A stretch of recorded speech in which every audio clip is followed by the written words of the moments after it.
بسم الله الرحمن الرحيم. الحمد لله رب العالمين والصلاة والسلام على أشرف المرسلين وعلى آله وصحبه أجمعين. أما بعد فأعوذ بالله السميع العليم من الشيطان الرجيم. بسم الله الرحمن الرحيم. الذين يؤمنون بالغيب ويقيمون الصلاة ومما رزقناهم ينفقون. صدق الله العظيم. اللہ رب العزت نے ارشاد فرمایا الذين يؤمنون بالغیب، وہ لوگ جو غیب پر ایمان لاتے ہیں، وَيُقِيمُونَ الصَّلَاةَ، اور نماز قائم کرتے ہیں، وَمِمَّا رَزَقْنَاهُمْ يُنْفِقُونَ، اور اس میں سے جو ہم نے انہیں رزق عطا فرما رکھا ہے خرچ کرتے ہیں۔ الذین یؤمنون بالغیب سے لے کر اولئک هم المفلحون تک یہ 3 آیتیں ہیں جن میں ان متقین کی صفات، علامات اور نشانیوں کو بیان کیا گیا ہے جو قرآن کی ہدایت سے صحیح معنوں میں باخبر ہوتے ہیں۔ ان متقین کی شان بیان فرمائی گئی ہے۔ ان کی پہلی صفت یہ ہے، ان کی پہلی شان یہ ہے کہ وہ غیب پر ایمان رکھتے ہیں،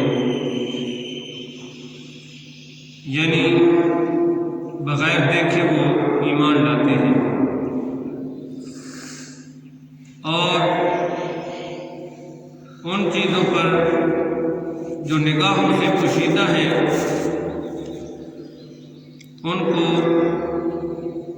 ان پر وہ ایمان لاتے ہیں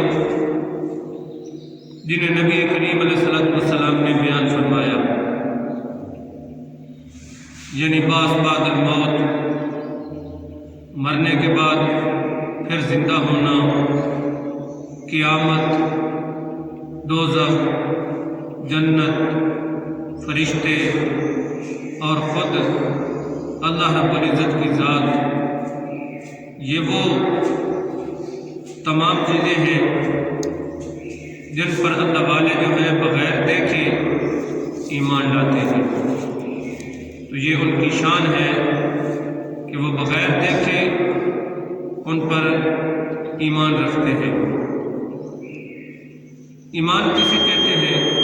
یقین محکم کا نام ہے، اور اقرار باللسان و تصدیق بالقلب، یعنی ان تمام چیزوں کا زبان سے اقرار کرنا اور دل سے ان کو ماننا، ان کی تصدیق کرنا، جن کا تعلق ضروریات دین سے ہے۔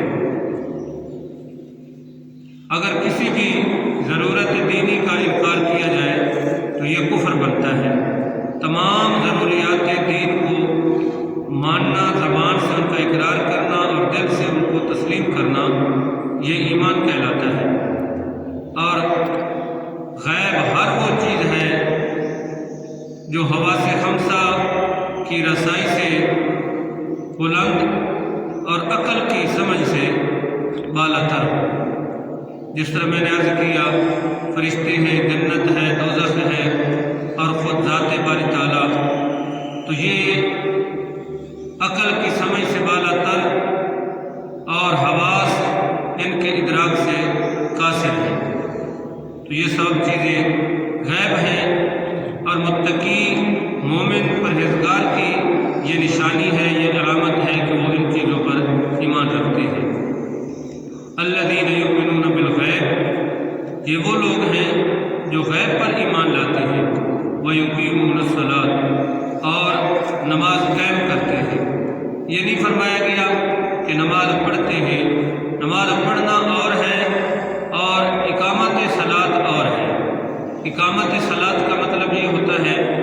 کہ نماز کے ظاہری حقوق کا بھی لحاظ رکھا جائے اور نماز کے باطنی حقوق کا بھی لحاظ رکھا جائے۔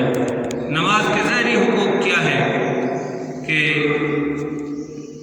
ٹائم پر مکمل پابندی کے ساتھ ان کو اس نماز کو پڑھا جائے اور اس کے سنن فرائض واجبات کا پوری طرح خیال رکھ کے پڑھا جائے اور اس کے جملہ مفسدات اور مکروہات سے مکمل طور پر اجتناب کیا جائے، بچا جائے، تو یہ اقامت صلاۃ ہے، یعنی ظاہری حقوق کا لحاظ رکھنا اور باطنی حقوق کا لحاظ اس طرح رکھنا کہ خضوع خشوع کے ساتھ نماز کو ادا کیا جائے، پورے حضور قلب کے ساتھ نماز کو پڑھا جائے، تو یہ باطنی حقوق کا لحاظ ہے۔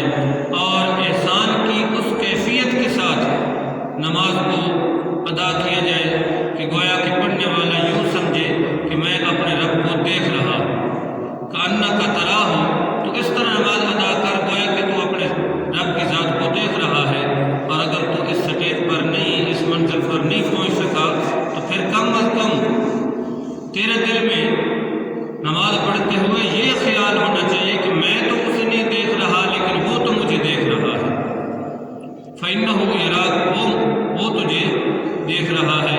احسان کی اس کیفیت کے ساتھ نماز کو ادا کرنا یہ اقامت صلاۃ ہے، اور یہی نماز، اسی نماز ہی کو دین کا ستون قرار دیا گیا، اور یہی نماز جو ہے یہ مومن کا معراج ہے۔ تو یہ دوسری صفت ہے متقین کی۔ تیسری صفت بیان فرمائی وَمِمَّا رَزَقْنَاهُمْ يُنْفِقُونَ، اور اس میں سے جو ہم انہیں رزق دیتے ہیں تو وہ خرچ کرتے ہیں۔ یہ بھی اللہ والوں کی شان ہے کہ وہ اللہ کے عطا کردہ نعمتوں اور مال پر سانپ کی طرح بیٹھ نہیں جاتے، بخیل نہیں بن جاتے، بلکہ جب اللہ رب العزت انہیں عطا فرماتا ہے تو اس کے دیے ہوئے رزق میں سے وہ خرچ کرتے ہیں، اور اس میں سے اس سے مراد یا تو زکوٰۃ ہے، جس طرح قرآن پاک میں متعدد مقامات پر نماز کے بعد زکوٰۃ کا تذکرہ ہے۔ مطلب یہ ہوا کہ وہ اس مال میں سے جو اللہ رب العزت انہیں عطا کرتا ہے زکوٰۃ دیتے ہیں، ایک مطلب تو یہ ہے، یا پھر یہ ہے کہ نفلی صدقات وغیرہ کرتے ہیں، غریبوں، یتیموں، مسکینوں، بے سہارا لوگوں پر اللہ رب العزت کے دیے ہوئے مال میں سے خرچ کرتے رہتے ہیں، تو یہ بھی اللہ والوں کی شان ہے، متقین اور پرہیزگار لوگوں کی یہ تیسری صفت ہے۔